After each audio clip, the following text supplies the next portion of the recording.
Today you're going to hear a true story. One of those tales so absurd, so hard to believe, that they could just as easily have come from a dream, or even a nightmare. But it isn't. It's an account that really happened, with real people, at a moment when the line between the possible and the impossible seemed completely blurred. And yet, despite all of that, this story has a certain rhythm, an almost hypnotic cadence that invites us to slow down. Sometimes, truth comes wrapped in the most unexpected silence. Here, on the Sleepy Truth Channel, we like to drift along the calm waters of the strange and the unbelievable, not to provoke shock or anxiety, but to let these tales carry our thoughts far away, like a soft breeze that brushes the mind and allows it to let go of the day's rush. This is a story to be heard when night falls, when the lights go out, and the mind begins to surrender to the lightness of an almost dreamlike state. Picture a setting where the improbable mingles with reality, where a lie so grand, so close to the absurd, can, for a moment, take root in the trust of an army. A real army, made up of men and women who, in that instant, were ready to believe in something that seemed invisible. An airplane that no one could see, touch, or even clearly picture in their minds. Sounds like a joke, doesn't it? But that's exactly what almost happened. What makes people, institutions as rigid and structured as the military, fall for a plot so delicate and yet so bold? What details convinced men who had spent their lives training for the real, the tangible, to make room for such an improbable invention? That question lingers in the air as we explore this story which, despite its strangeness, helps us reflect on the limits of trust and deception. In this video, we will walk this path together. We will step through the fine print of this scheme that seemed impossible. And more than that, we will try to understand the human nuances that allowed something like this to come so close to actually happening. Because, deep down, this isn't just a story about an invisible airplane. It's a story about the fragility of perception, the capacity to believe, and the silence that comes before a revelation. Before we dive into the details, close your eyes for a moment. Take a deep breath. Let this story seep in slowly, like a warm breeze coming through an open window, cradling your thoughts and preparing your heart for what's to come. This is a journey meant to be felt gently, because the strangeness we're about to share isn't here to frighten, but to soothe, to calm a restless mind with the curious comfort of the unbelievable. And if, at any point during the telling, you find yourself doubting or smiling at the absurdity, know that this is a natural reaction. The absurd has that magic. It makes us question, and in that questioning lies a quiet invitation to understand a little more about ourselves and the world we live in. So, breathe again, let your eyelids grow heavier, and allow yourself to be carried by this story that isn't just a hoax, but a mirror of what reality can become when imagination finds fertile ground. Now, before we move on to the next chapter of this tale, I invite you to make yourself more comfortable, if you can. Adjust the lighting in your space. Let silence fill the air for a few minutes. Because what comes next is not just a story of deception, it's an invitation to explore the most mysterious side of reality, the one that often hides behind the curtains of everyday life. If you enjoy this kind of story, one that blends truth and strangeness, I'd love to know what you think. Leave a comment at the end of the video so we can talk, and if you'd like, Give a gentle like so more people can find this calm little refuge. And of course, if you're not yet subscribed, this is the perfect moment to join this small community that values the strange as a way to slow down and reflect. Now, with this calm we've been building, let's begin to dive into the story of the invisible airplane scam and the army that almost fell for it. A story that, though it sounds like a dream or a fable, is entirely real. Close your eyes once more. Let this voice be the last sound to cradle your thoughts, and come with me down this gentle path into the unbelievable. Before we dive into the actions of the protagonists in this story, it's important to understand the environment in which all this took place.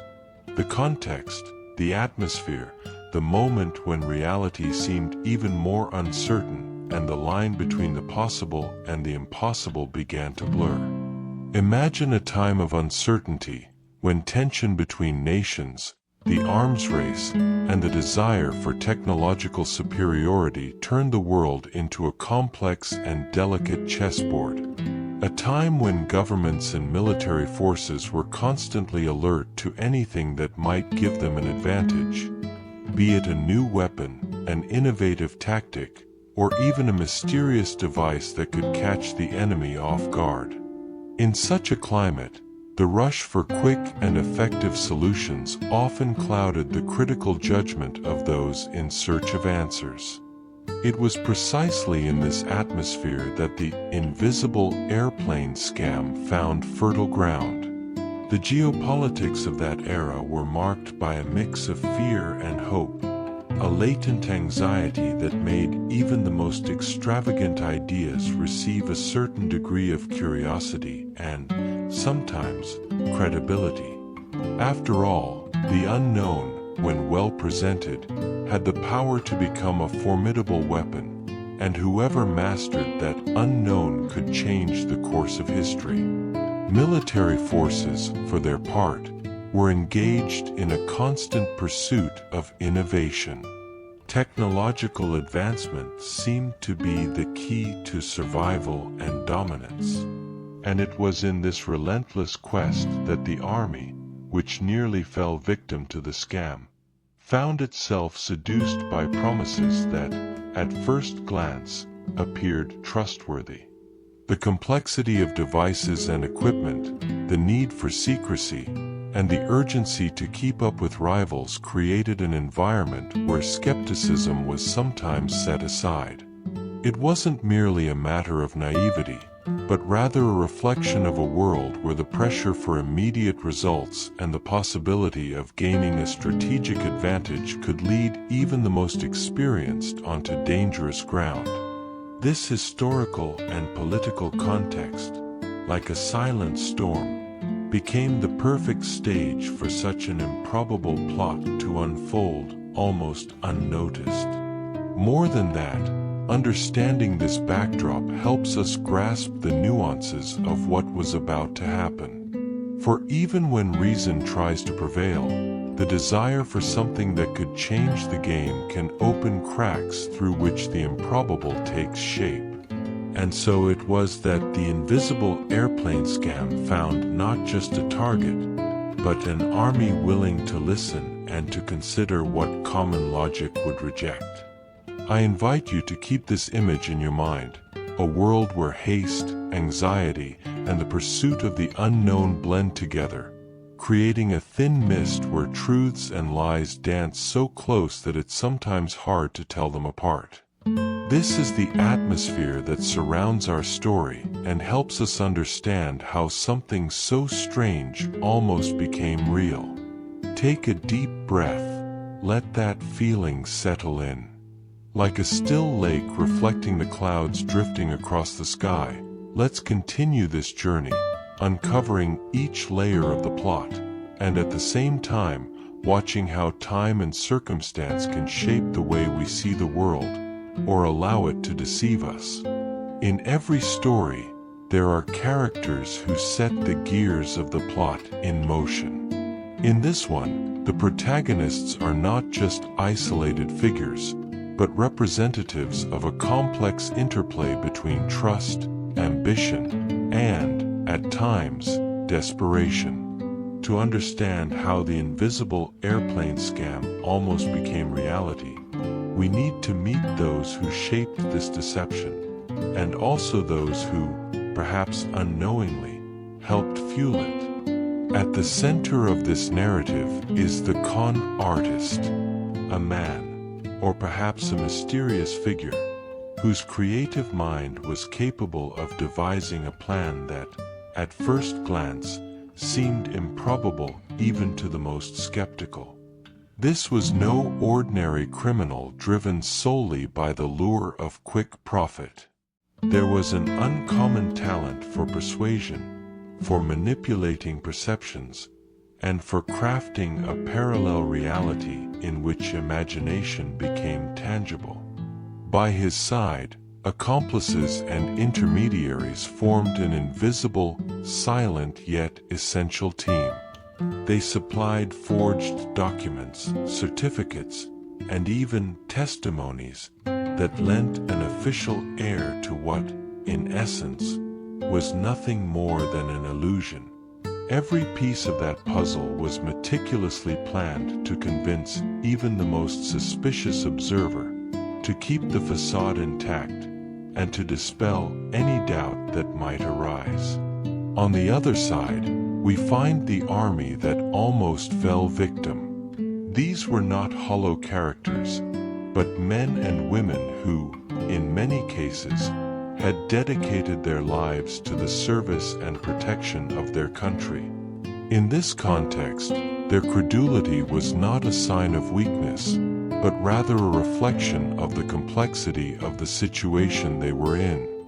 The pressure for innovation, the lack of time to question everything, and perhaps the trust placed in certain figures made the impossible begin to seem plausible.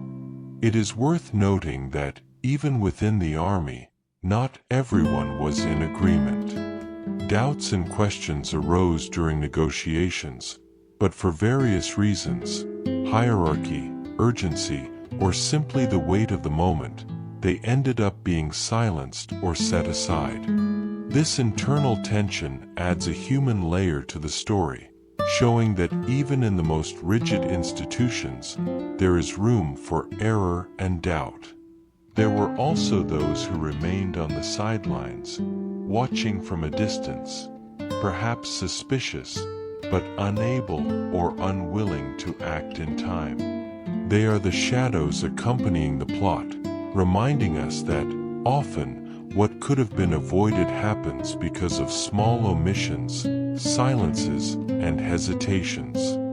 These protagonists, in all their different faces, invite us to reflect on how the stories we tell and believe are shaped not only by explicit intentions but also by hidden circumstances and imperceptible gestures. The con artist, the accomplices, the army officers, all woven together into a delicate web where trust and deception danced side by side. As we move forward in this narrative, I invite you to picture these characters not as distant, unreal figures, but as ordinary people, with flaws, doubts, and dreams. People who, even in their weaknesses, help us understand the complexity of the human condition when faced with the strange and the unbelievable. Imagine, for a moment, the audacity of conceiving an idea that defies not only reason but the very perception of reality. Selling an invisible airplane, an aircraft that, in truth, did not exist, sounds like something pulled from a strange dream or an almost childlike daydream. And yet, this was exactly the basis of the scam that nearly fooled an entire army. The idea did not appear by chance. It was the product of a cunning mind that understood the power of suggestion and belief. The con artist knew that for the scheme to work, a simple lie would not suffice. It was necessary to construct an entire universe of possibilities around it. An invisible airplane was not merely an absent object. It was a promise of futuristic technology, of military secrecy, and of strategic advantage. This promise, wrapped in the imagination of those who heard it, had an almost hypnotic allure. In the context of warfare, invisibility represented the pinnacle of superiority. The ability to move undetected, to strike without warning, to dominate the battlefield with something no one could see. It was, therefore, an irresistible prospect for anyone who wanted to stay one step ahead. And it was at this point that the scam proved to be as brilliant as it was dangerous. The sale was not made of words alone, but of gestures, forged documents, meticulously crafted contracts, and even demonstrations designed to appeal to the imagination. The swindler knew he did not need to prove the plane's existence. It was enough to create an environment of doubt and trust so that belief in his words would fill the void left by reality. It is fascinating to consider how absence can become so present in people's minds when wrapped in a context of expectation and desire. The invisible airplane did exist, but only in the minds of those willing to believe. An ephemeral existence, made of suggestions, impressions, and the urgent need to believe that something innovative lay ahead. This absurd idea leads us to reflect on the nature of perception and deception. What is real when all concrete evidence is absent? How far can the will to believe fill in the gaps and create worlds that do not exist? These questions lie at the heart of this episode, challenging conventional understanding and inviting us to look beyond the surface. As we continue this story, imagine the scene. Officers gathered in closed rooms, discussing an airplane they had never seen, relying on reports and documents that were, in truth, nothing but smoke. It is a game of shadows, where trust becomes the most valuable currency, and the invisible, a delicate trap. Every great tale of deception begins long before it comes to light. In the silence of backrooms, dimly lit spaces, or hidden offices, a plan is carefully woven, with patience, precision, and meticulous attention to detail. The invisible airplane scam was no different. It was born from a planning process that, despite its absurd nature, was so elaborate that it almost slipped past the awareness of its targets. The scammer, whose identity remained shrouded in secrecy, knew that boldness alone was not enough. It was necessary to construct a solid narrative, rich in layers, capable of withstanding scrutiny. Every document, every forged testimony, every drafted contract was part of an invisible choreography aimed at making the intangible appear tangible. In this process, preparation involved not only the main perpetrator but also a network of accomplices and collaborators, each acting as a strategic piece on the chessboard of deception. They produced documents, signed as fictitious experts, and even invented technologies that sounded plausible to eager ears. It was a silent orchestration, designed to impress and erase all doubts. The choice of the army as the target was no accident. It was a powerful institution, yet one vulnerable to certain kinds of strategies. The scammer knew that, in the constant search for innovation and advantage, his counterparts might accept even what seemed impossible.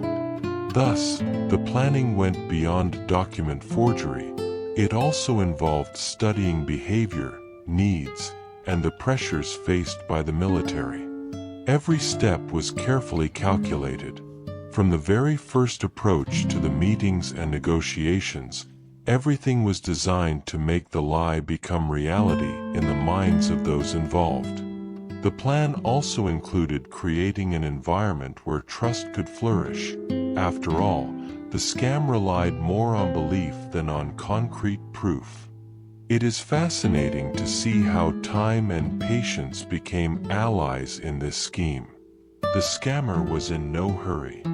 He sought the slow construction of a web that, when stretched, revealed a solid, almost impenetrable shape. This strategy gave the appearance of safety and seriousness, silencing critical thinking and feeding the illusion. Reflecting on this planning process, we are reminded that the strength of a lie often lies in the care with which it is crafted. It is not only the falsity of its content, but the skill in creating a context that fills the gaps of doubt and invites acceptance. There are moments in life when everything seems to conspire for the improbable to become possible. For the conman behind the invisible airplane, that moment came in the form of his first contact with the army. A quiet encounter, full of expectations and possibilities, where the line between reality and imagination began to blur. Imagine an austere office, with cold walls and an air heavy with formality. Men and women in crisp uniforms, attentive, absorbing words that spoke of advanced technology and military secrets. It was in this setting that the conman made his entrance, carrying not just an idea, but an entire, carefully crafted narrative designed to enchant and persuade. This first contact was no accident. It was the result of planning that studied every step, every interlocutor, every possible reaction. The conman knew that trust was the most precious element in this game, and he used all his skill to create an impression that was both convincing and intriguing. The conversations unfolded slowly, as if each word had to be weighed so as not to tear the delicate web of credibility. Accounts of supposed revolutionary technologies, documents with forged seals and signatures, promises of strategic advantage, everything was presented with the calm assurance of someone who leaves no room for doubt. And despite the strangeness of the proposal, something seemed to hang in the air. A subtle mix of curiosity and hope. The army, always in search of new resources to ensure its superiority, saw in this an unusual opportunity. It was as if a door had opened to a future that, until then, had seemed distant. But behind this meeting was also the silent tension of uncertainty. Some officers exchanged discreet glances, doubts slipping between the lines of the meetings. Even so, the pressure to move forward and the promise of something unprecedented kept voices steady and decisions in motion. In that moment, the con was beginning to take shape, not only in the mind of the conman, but also in the thinking of those who, driven by hope and urgency, were willing to take a step that, deep down, felt like a leap into the dark. Imagine a silent environment where the senses try to grasp something that, in reality, isn't there. Perhaps an empty room or hangar, where army officers gather, attentive and curious, awaiting concrete proof of what they had been promised. The demonstration of the invisible plane was that magical, or rather illusory, moment when emptiness became the stage for persuasion. There was no aircraft visible to the watchful eyes, no distinctive engine sound, no shadow cast. Only the empty space, filled by suggestion and by the trust placed in the conman's words. It was precisely this absence that turned into presence, a presence imagined, built in the minds of those who wanted to believe. The con man used techniques that exploited human psychology, the power of expectation, and suggestion. Precise gestures, detailed descriptions, the use of technical terms, and an almost hypnotic confidence created an atmosphere in which the invisible took shape. The lack of physical evidence was, paradoxically, the most convincing element. After all, something so advanced couldn't be shown so easily. That moment was an exercise in patience and control, both for the presenter and for the audience. The tension in the air could be felt, but not broken. The demonstration of the invisible plane became a silent dance between the desire to believe and the doubt that insisted on lingering. It is fascinating to think that, somewhere, those people stood there not to laugh or question, but to listen and accept, even in the face of nothing. That emptiness was filled with the hope of an advantage that could change everything, an advantage that existed only in the mind and will of those willing to believe. This episode invites us to reflect on how perception can be shaped, and how what is unseen can be as powerful as what is tangible. The demonstration of the invisible reminds us that, often, what matters is not objective reality, but what we allow our minds to create as reality. When we think about scams, we usually picture cunning, manipulation, and a great deal of cleverness on the part of the deceiver. But what we often forget is the fundamental role the human mind plays in building belief, even in the face of the absurd. In the case of the invisible airplane, the psychology behind the scam is as fascinating as the scheme itself. First, it's important to understand that human beings have a natural tendency to look for patterns, to fill in gaps, and to believe explanations that make sense to them, even if those explanations are incomplete or based on false premises. When the scammer delivered his pitch, he didn't just offer a lie. He offered a cohesive narrative that invited listeners to fill in the missing parts with their own expectations and desires. In addition, the pressure of the military environment, with its rigid hierarchy and the urgency for solutions that could guarantee an advantage, created fertile ground for the acceptance of the idea. In situations of stress and need, the human mind can choose what seems to be the quickest and safest way out, even if that way is a leap into the unknown. Another relevant aspect is the effect of authority and trust. When someone appears confident, self-assured, and backed by documents, even if those documents are fake, it becomes easier for people to accept their statements without deep questioning. Trust works like a filter that softens criticism and opens the door to belief. There's also the phenomenon of social conformity. In groups, especially in hierarchies like the military, the pressure to follow consensus or the decisions made by superiors can be so strong that personal doubts are silenced. The fear of appearing incompetent or uninformed contributes to the group moving forward together, even if uncertainty exists within. Furthermore, the human brain seeks cognitive stability.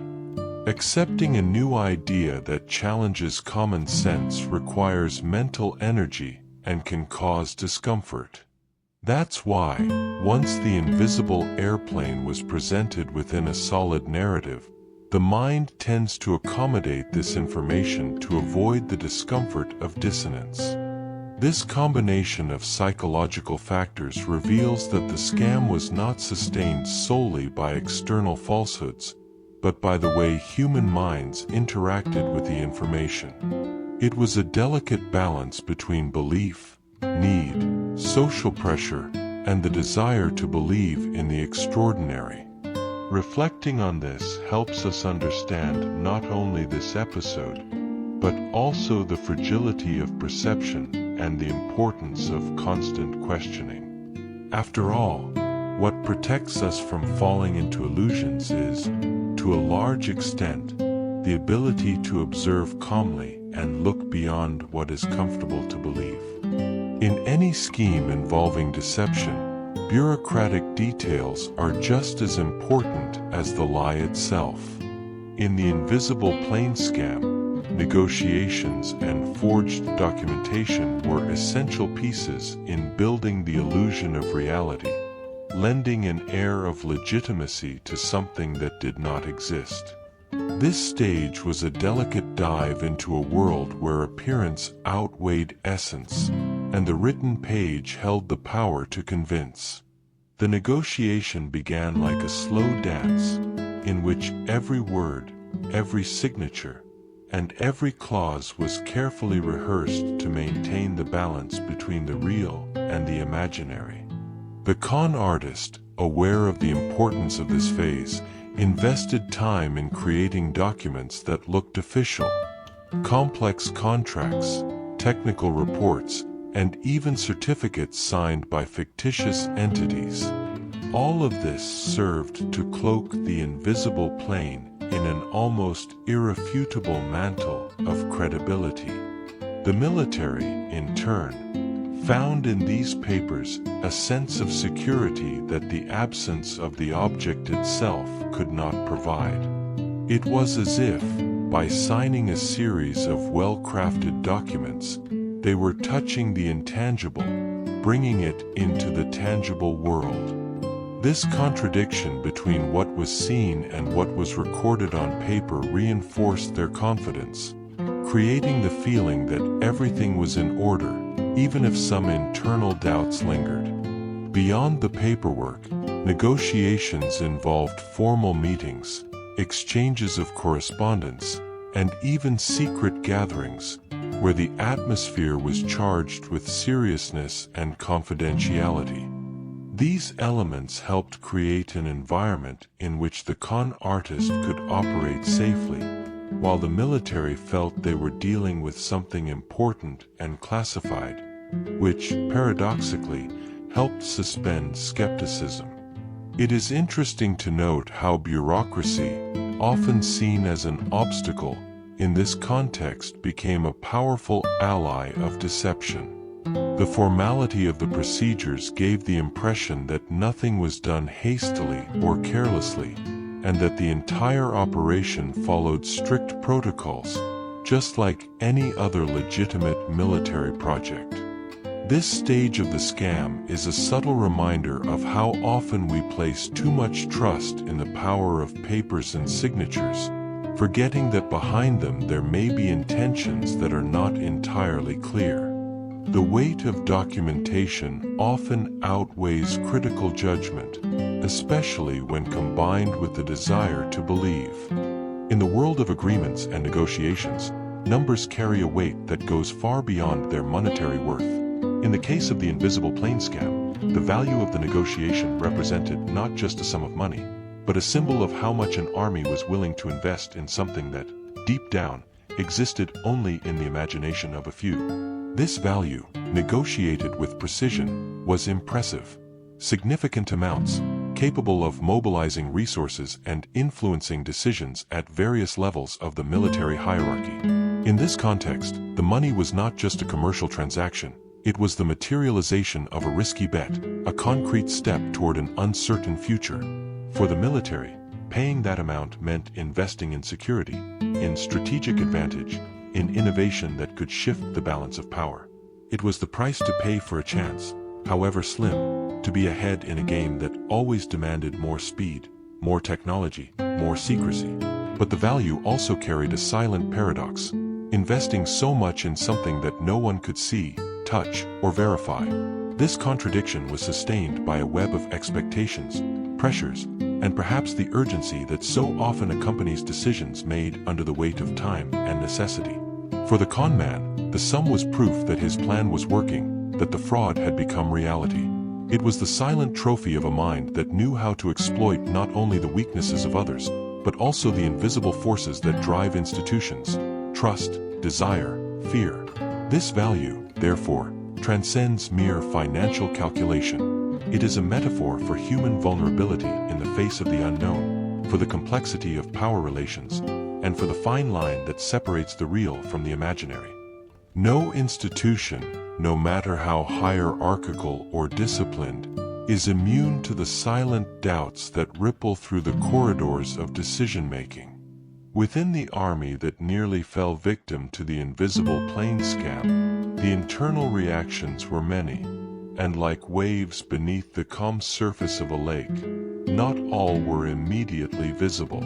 At first, the project seemed promising. An unprecedented technological breakthrough, a promise of innovation that could grant the armed forces an unmatched strategic advantage. But as negotiations progressed and the details began to be examined more closely, some voices, timid at first, started to express unease. These reactions were not always explicit. More often, they came in the form of silences longer than usual, glances exchanged between colleagues, or questions asked with caution, as if weighing every word. There were officers who, even in the face of official documents and the scammer's coherent narrative, felt that something didn't quite fit. Some tried to rationalize the discomfort. They thought perhaps it was simply the shock of encountering a technology so new, so revolutionary, that it defied their understanding. Others, however, held on to a persistent distrust, fed by small inconsistencies, vague terms, and a strange absence of concrete proof. But to openly question a project that had already gained traction among superiors was risky. Within the military hierarchy, order and trust are pillars. Going against a decision that seemed already underway could be interpreted as insubordination or weakness. As a result, many of these doubts remained contained, echoing only in the thoughts of those who, in silence, watched events unfold with growing unease. Still, there are records of discreet attempts to raise the alarm. Internal reports with technical remarks, skeptical analyses from some more experienced specialists, and even recommendations for caution regarding cost and deadlines. These documents, though filed, were often drowned out by the urgency and general enthusiasm surrounding the promised innovation. It is here that the story takes on a deeply human nuance, the tension between the duty to question and the fear of confrontation, the desire to do what's right, but the reluctance to swim against the current. Silent reactions, sometimes invisible to outside eyes, but revealing a complex inner conflict between logic and loyalty, between critical thinking and obedience. These internal reactions did not stop the scam from moving forward, but they planted seeds of doubt that would later prove crucial. They showed that, even in the face of an almost perfect narrative, there is always someone who notices the detail out of place, the hesitation in the speech, the emptiness between the words. No major deception sustains itself alone. Even the most ingenious of scams needs eyes that look without seeing, hands that sign without asking, and voices that, willingly or unwillingly, echo the discourse of deceit.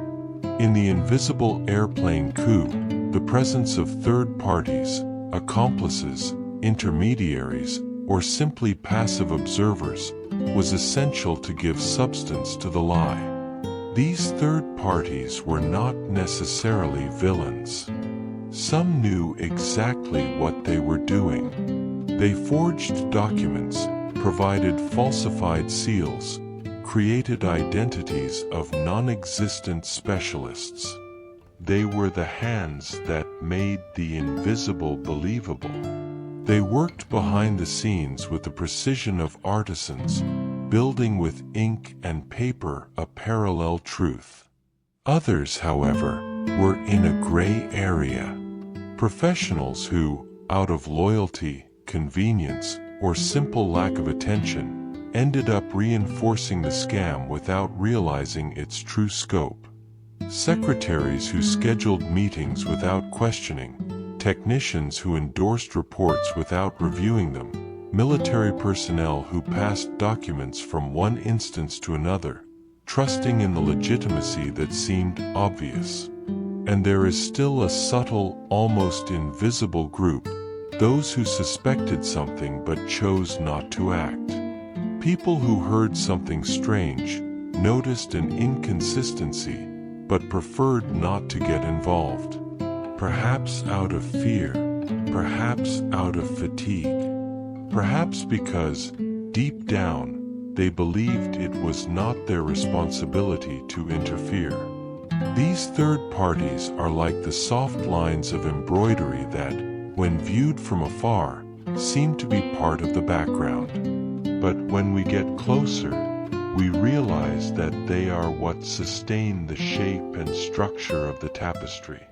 Without these supports, even if unconscious, the coup would not have progressed. Because more than the lie itself, it is the network that sustains it that allows it to spread. The presence of these supporting characters leads us to a broader reflection. How many times, in the real world, do we become part of something we do not fully understand? How many times do our actions, or inactions, end up contributing to scenarios bigger than we imagine? Not out of bad intention, but out of inertia, routine, or simple trust that someone above us knows what they are doing. This network of third parties shows that a successful coup depends not only on the skill of the deceiver. It needs a ground where vigilance is asleep, where trust is automatic, and where small details go unnoticed.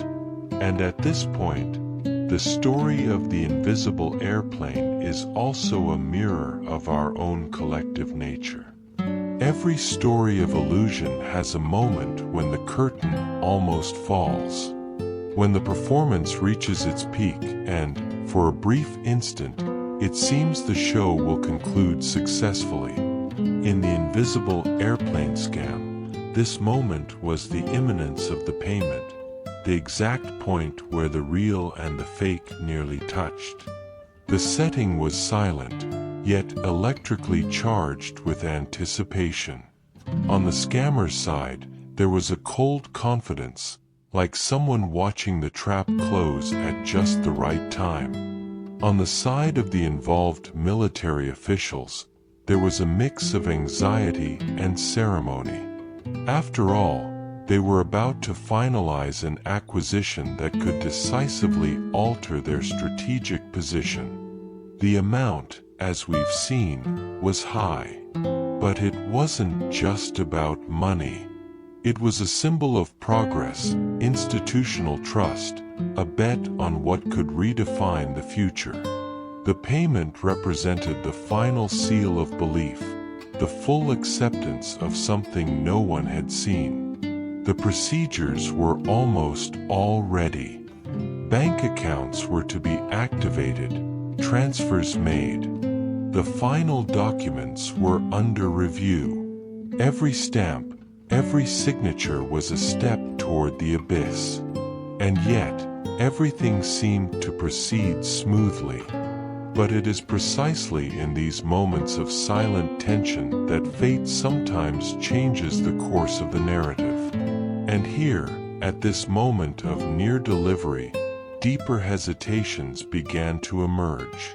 Perhaps a misplaced comment, a technical term used incorrectly, or a detail in a document that didn't match previous records. Small signs, fragile, but enough to make some eyes open a little wider. What had been full confidence began to be reconsidered with caution. What had seemed mere bureaucracy was now examined as evidence.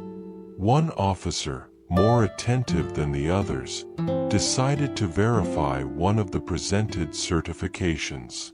"Just to confirm," he said. But that verification revealed the first crack. The entity that supposedly issued the document simply did not exist. And thus, like a thread pulled from fabric, the deception began to unravel. The news of the inconsistency spread like a nervous whisper. Others began reviewing contracts, dates, signatures. Soon, the veil of credibility was being removed, and the emptiness behind the proposal became visible. The payment, which was about to be released, was halted, not with a bang, but with a dense silence full of meaning. The meetings that had been warm became formal, cold. The tone of voice changed. The scammer, still trying to keep up the facade, realized the game had shifted.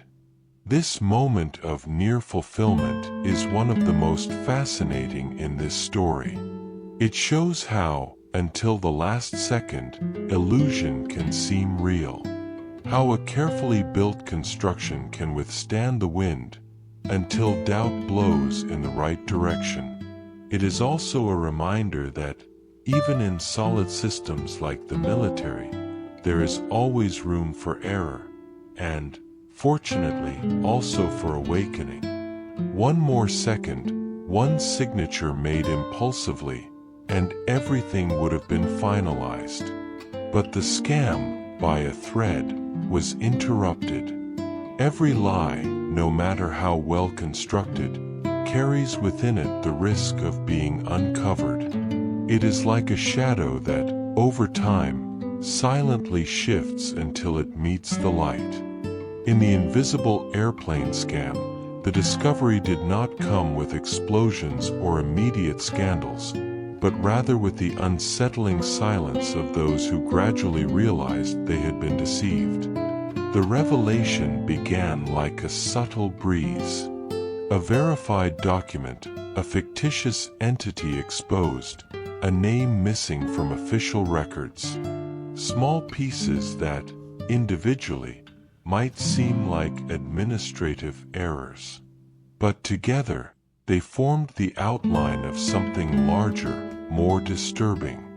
Like a painting that from afar seems harmonious, but up close reveals misaligned brushstrokes and strokes that do not fit. Those who noticed first chose silence, not out of omission, but out of caution. Information was discreetly cross-checked. Internal conversations took place in hushed tones. Higher authorities were alerted, and certainty grew. There was no airplane, no technology, no project. The emptiness that was revealed was disturbing. How could something so absurd have come so close to being accepted as real? The answer was not only in the papers or in the words of the scammer, but in the environment where it all unfolded, a scenario where urgency, hope, and pressure for results opened space for the deception to grow, quietly, unnoticed. The discovery was bitter, not because of financial loss, which, in the end, never materialized, but because of the feeling of having been fooled. An institution accustomed to dealing with external threats, now confronted with fragility coming from within. The mistake was not with the enemy outside, but in how the internal gaze had allowed itself to be blinded. Still, there was no immediate uproar. Everything was handled discreetly. The scam was undone carefully to preserve the institution's reputation and avoid greater damage. The scammer disappeared before he could be formally held accountable, as if, in a way, he had been as invisible as the airplane he promised to sell. This silent discovery is one of the most symbolic parts of the story. It reveals that truth, when it emerges, does not shout. It simply imposes itself. And when it does, there is no longer any way to ignore it. What was once trust becomes doubt. What seemed like progress turns into a lesson. This episode invites us to reflect on the nature of deception, not as an isolated failure, but as a reflection of everything that allowed it to exist. The silences, the concessions, the haste, the blind faith in authority. It is a reminder that reality demands attention, and that, no matter how tempting the promise of the extraordinary, it is always necessary to look twice before believing. After the revelation, the silence grew heavier. Within the institutional walls of the army, the invisible airplane episode was treated with the caution of those carrying an embarrassing secret. There were no scandalous headlines, no press conferences. But the consequences, those were profound, although whispered. At first, there was an almost ritual effort to understand what had failed. Committees were created, reports were opened, and every step of the negotiation began to be revisited with a critical eye. The goal was not only to point fingers, but to understand how such a surreal lie had come so close to being official. The general feeling was unsettling. Among those directly involved in the process, there was a burden that did not come from the error itself, but from the breach of internal trust. What was solid started to seem porous. The hierarchical structures, sometimes so secure, revealed fine cracks. Cracks made not by rebellion, but by overconfidence, by automated routine, by protocols followed without reflection. Some officers were quietly removed. Others were transferred, not for proven bad faith, but for having, even unintentionally, facilitated the perpetuation of the farce. The consequences, in this sense, were not only administrative, they were personal. Reputations were shaken, careers slowed down, and a shadow of doubt began to hang over future processes. Internally, the episode triggered a series of subtle changes. New verification procedures were adopted. More stages of checks, more cross-referencing of information, more autonomy for dissenting voices to be heard before final decisions. The mistake slowly turned into an instrument of silent reform. But perhaps the most lasting consequence was the awakening to vulnerability. Until then, there had been a certain belief that, within the Army's rigid order, such coups were practically impossible. The invisible airplane experience proved otherwise, and this recognition, although uncomfortable, brought with it a new maturity, the acceptance that even the impossible can walk disguised among the protocols of the possible. The episode also had repercussions on external relations.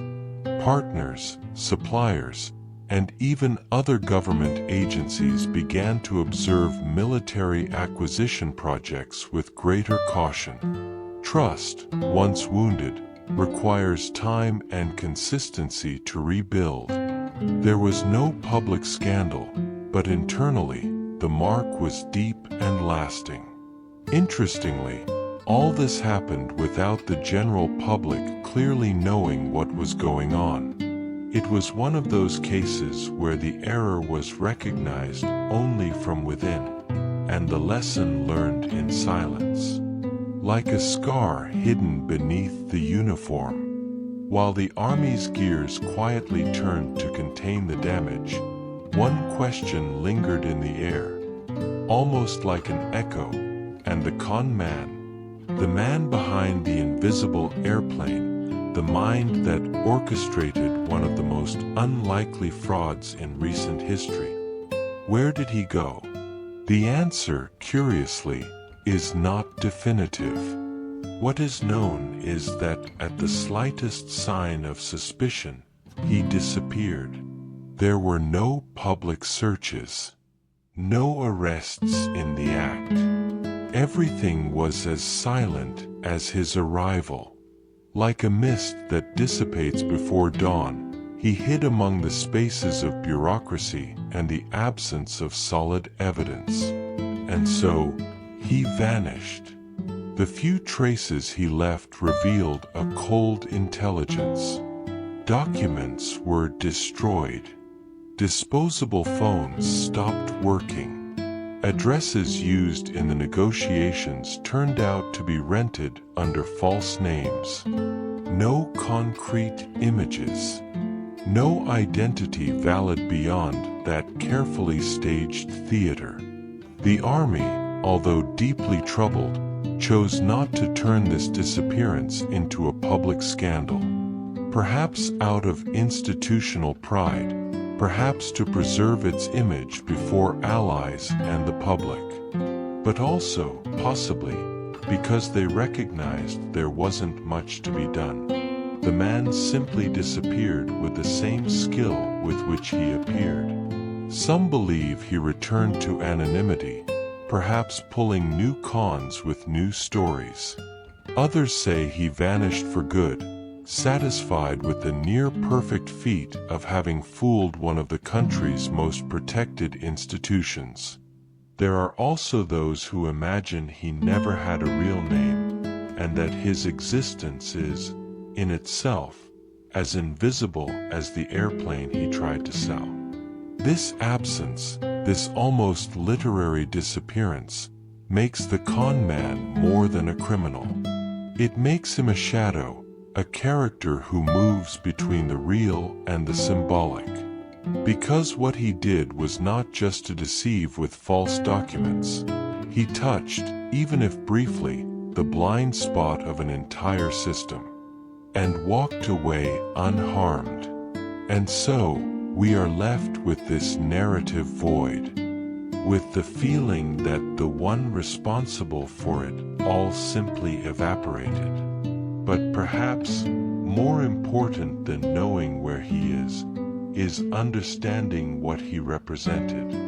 A flaw in the system, a living proof that even the improbable can happen. Maybe now he is listening to stories like this, chuckling softly somewhere far away.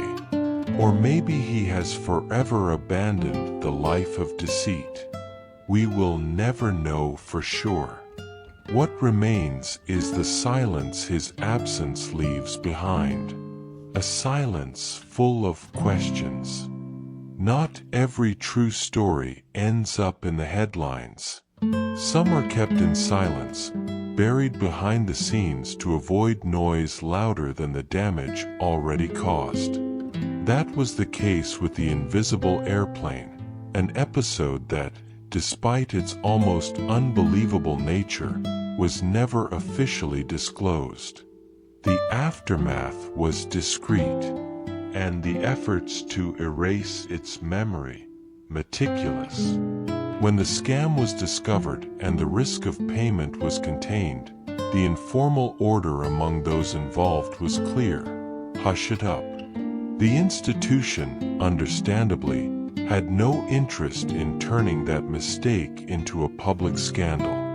The embarrassment was too great, and the possible impact on the Army's credibility was seen as even more damaging than the deception itself. Reports disappeared or were rewritten. Technical terms were diluted into vague language. Contracts were annulled based on confidentiality clauses. Names were omitted, and the episode gradually became a kind of administrative shadow, known only to those who directly participated, and always treated with an air of discomfort. Those who knew the story learned, almost without realizing it, to speak little of it. And when they did, it was always in whispers, as if the case itself carried an invisible weight, hard to name. A subtle shame, more related to "how did we let this happen?"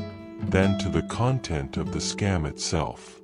Even among those who were not directly involved but heard about the episode in fragments, the guidance was to avoid commenting. Reputations were at stake, and reputation, in the military environment, is often as valuable as decision-making power itself.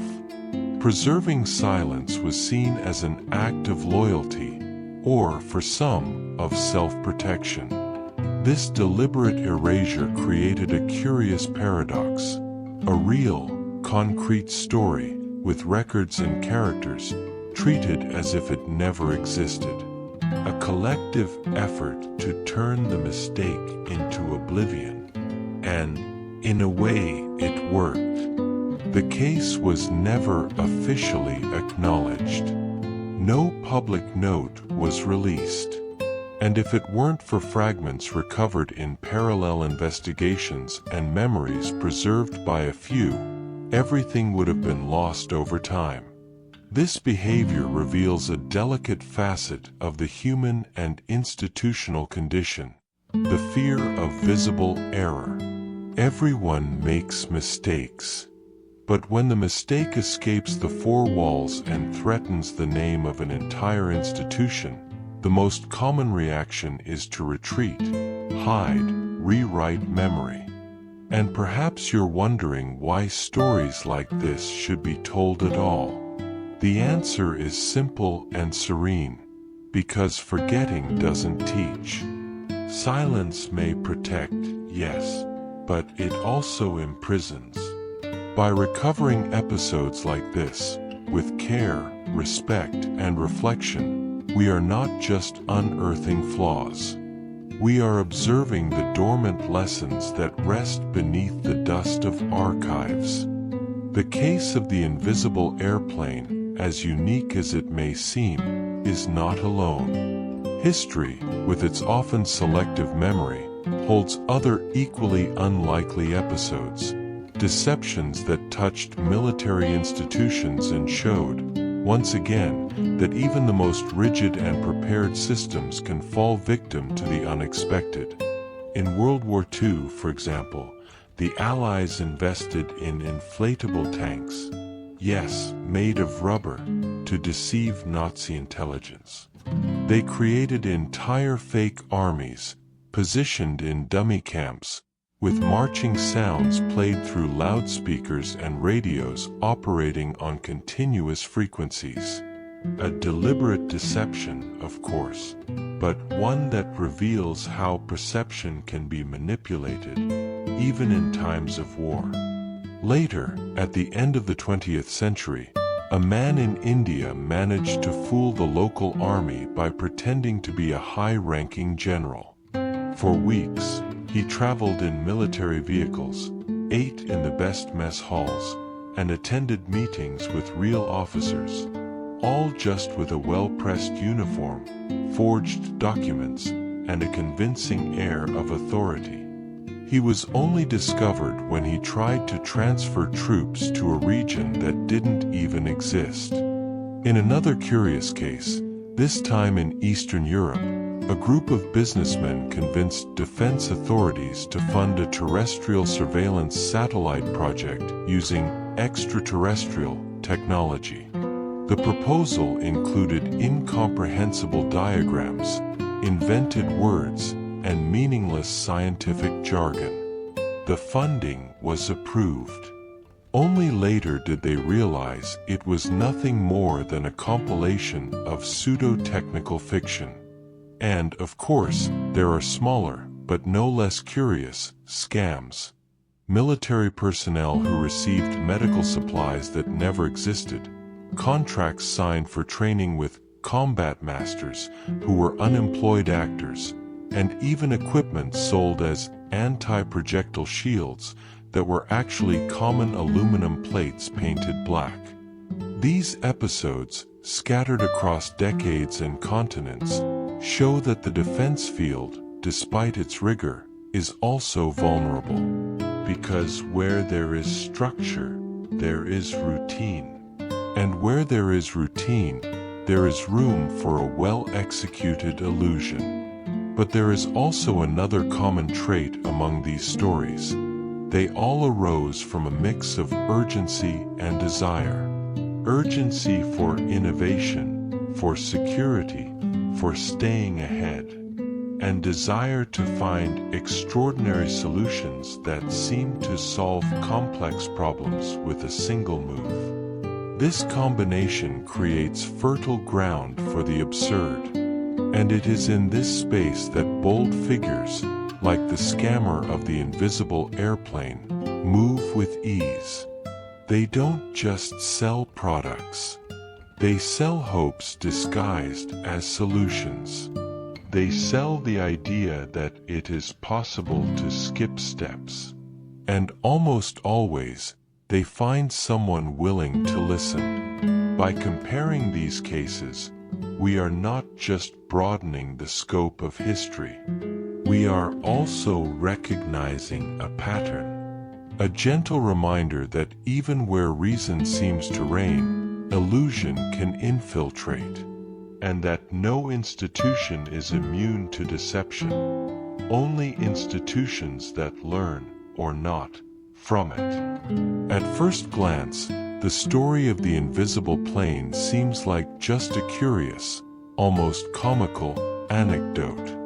A well-orchestrated scam, an army nearly fooled, a con man who disappears into the fog of his own invention. But when we look more closely, when we allow the absurdity to settle and invite us to introspection, we realize there is much more to learn than just to laugh. Perhaps the main lesson lies in trust, that invisible bond that holds together structures as large as armies and as small as personal relationships.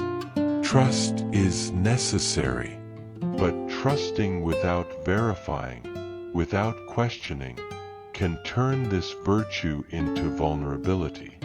In the end, the invisible plane was the materialization of misplaced trust. We also learn about the importance of discomfort. Those voices that, from the very beginning, suspected the scam, felt something they couldn't explain, but that was real. The discomfort in the face of what doesn't make sense should be respected.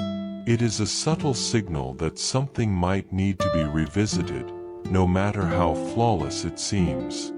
Another valuable point is the power of appearance.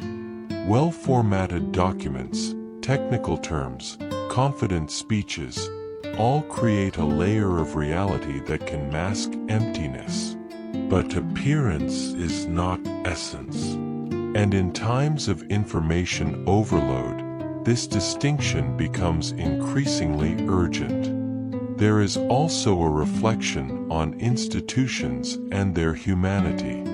The army, often seen as a symbol of order and efficiency, showed itself here to be as human as any other group.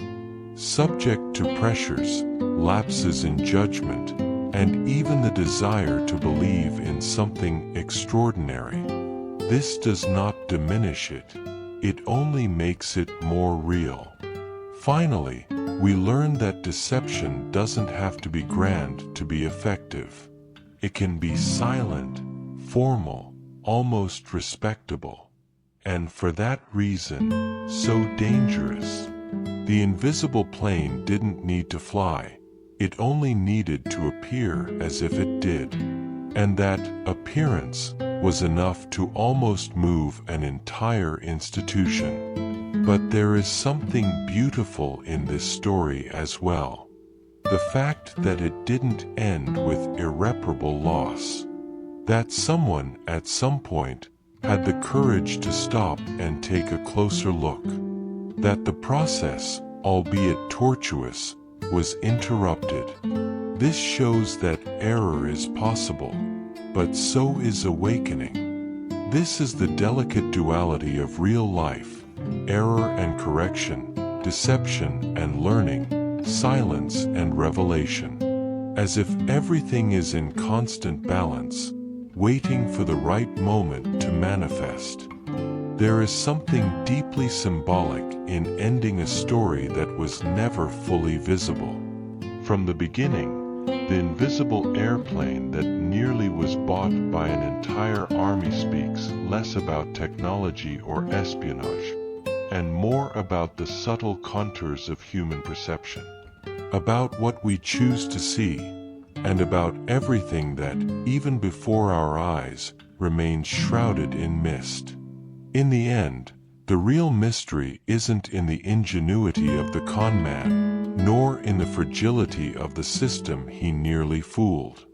It's in the void left behind, in the absence of traces, in the official silence that covered everything like a thick, opaque blanket. It's in what was never said, and perhaps never will be. And yet, something remains. An uneasy memory, almost whispered, that even the strongest structures can be pierced by well-organized shadows. That error doesn't shout, it settles slowly, gently, like someone asking for permission. And when we realize it, it's gone too far. Throughout these 20 topics, you have walked through fictitious reports, formal meetings, suspicious glances, and a trail that vanished before it became a scandal.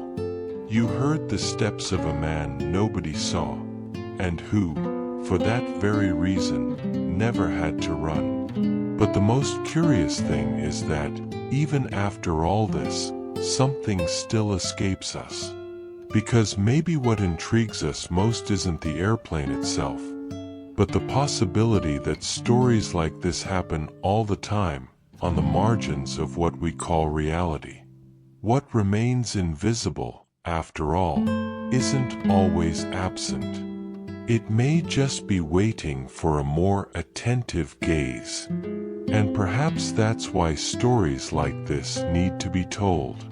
Not to provoke fear, nor to feed distrust, but to remind us, calmly, that truth, as well as error, lives in the details, and that by slowing down, by listening more closely, by observing calmly, we can learn to see even what isn't right in front of us.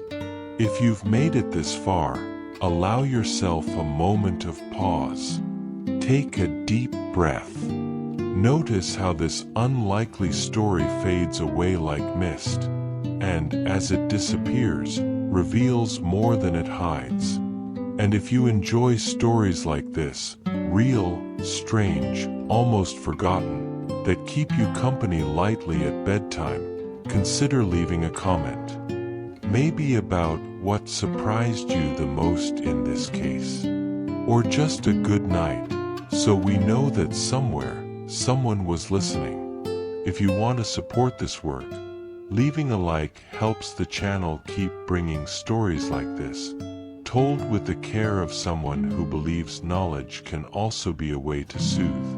And if you're not subscribed yet, I invite you to join us. Here, real absurdities don't alarm, but lull you to sleep. And now, while everything rests, while the words quiet down, there remains only the soft sound of what was left unsaid, of what remains invisible, even after the end. Now, close your eyes. Let this real absurdity disappear into the fog of your dreams. Good night.